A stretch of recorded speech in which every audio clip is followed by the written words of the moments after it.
9 من مارس هو يوم من أعظم أيام العام التي تحتفل به مصرنا الحبيبة بيوم الشهيد. هتسمع احتفالية دولتنا مصر الحبيبة في وسائل الإعلام المختلفة ووسائل التواصل الاجتماعي بيوم 9 من مارس كل عام تحتفل مصرنا بيوم الشهيد. أولا يسعد مدرستنا ميت الرخا رقم 1 وأسرة التربية الاجتماعية وجميع زملائي أعضاء هيئة التدريس الكرام بالاحتفال بيوم الشهيد.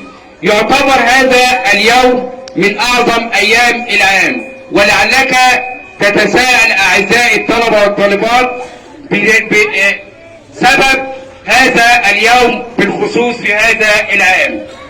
سمينا كلمتنا كلمة قصة بطل وحكاية شعب.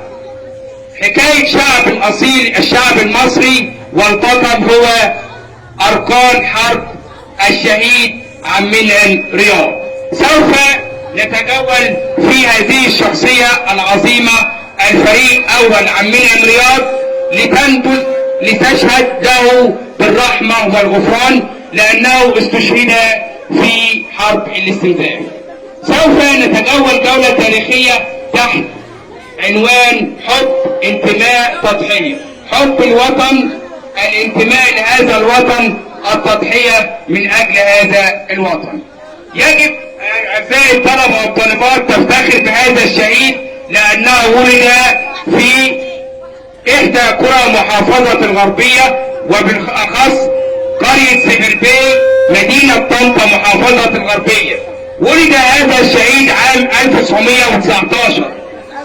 ولد في عام ثورة 19 ثورة الشعب، والتحق بالأزهر الشريف وحفظ القرآن الكريم، وعندما بلغ سن 20 التحق بالجيش المصري وأبلى بلاء حسنا، وكان من أصدق الأصدقاء للزعيم الراحل جمال عبد الناصر، حيث انضم إلى تنظيم الضباط الأحرار عام 1952 وأبلى بلاء حسنا في هذه الثورة وكان من زعمائها. ويشهد له التاريخ أنه نظرا لبراعته الحربية أرسله الزعيم الراحل جمال عبد الناصر إلى الاتحاد السوفيتي روسيا حاليا للعمل التدريبات، وأخذ نوت النسر الفضي ولا يأخذه إلا يكون نائلا، ونظرا لبراعته الحربية نال هذا الشرف وهو نوت النسر الذهبي، حيث لقبوه في الجيش المصري بالنسر الذهبي نظرا لبراعته التكتيكية والحربية. أعزائي الطلبة والطالبات، قصة هذا الشهيد أنه خاض العديد من الحروب بداية من الحرب العالمية الثانية عام 1944 ضد الإيطال والرومان، وأبلى بلاء حسنا في الصحراء الغربية. أعزائي الطلبة والطالبات، لك أن تدرك قصة وقيمة هذا الشهيد عشان لو سألت عليه. يبقى الشهيد عبد المنعم رياض ولد في محافظة الغربية في قرية سبربي من مركز طنطا وأبلى بلاء حسنا. نتجول في سيرته الشخصية أكثر وأكثر لتستفيد من هذا الشخصية وهي البطل عبد المنعم رياض. بعد نظرا لمهاراته الحربية ألحقه الزعيم الراحل جمال عبد الناصر ومسك الفريق اللي هو قائد الجيش الثاني الميداني في حرب سيناء. طبعا يا اولاد، وكان من احد المشرفين على تدمير خط بارليف، احد المشرفين على تدمير خط بارليف.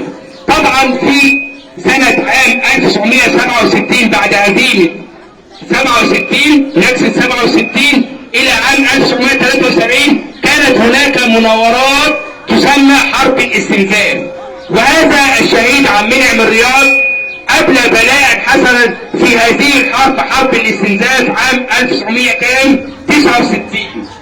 عندما خرج، نيجي بقى على اليوم الذي نحتفل به، عندما خرج إلى ثغرة 1969 في سيناء، عندما وصل الى هذه المنطقة وجاء العدوان الاسرائيلي. طبعا العدوان الاسرائيلي هو متقدم الجيش نظرا لغدر الجيش الاسرائيلي، والعدوان الاسرائيلي القوه بالرصاص ولم يستخفي منهم، بل واجههم بصدره الى ان استشهد في هذا اليوم. وتخليدا لهذا الذكرى اعزائي الطلبه والطالبات، تحتفل مصرنا في هذا اليوم وهو يوم الشهيد البطل عبد المنعم رياض. يبقى عنوان كلمتنا كلمة شهيد، قصة بطل وحكاية الشعب المصري الأصيل.